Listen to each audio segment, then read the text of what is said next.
Bismillah, alhamdulillah, wa salatu wa salam ala rasulillah. The question we get a lot is regarding Halloween. Is it halal? Is it haram? Can you give out candy? Can you still go through a celebration even if you don't believe in it? But before we can answer any of that, we have to look at the roots of any celebration, anything, do historic research.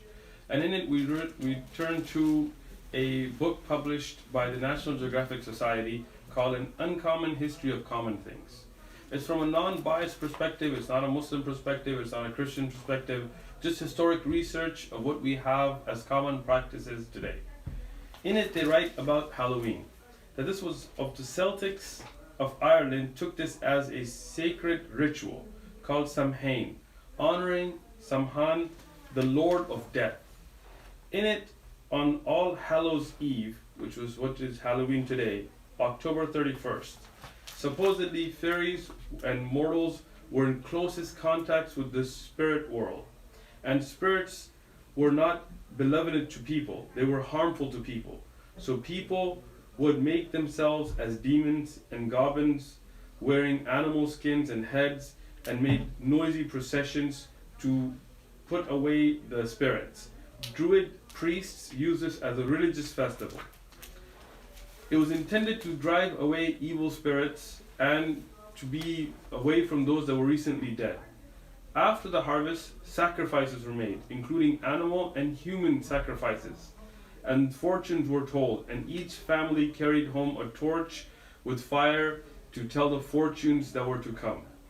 Christians, after conquering the area, banned the practice as a pagan, devil-worshipping festival.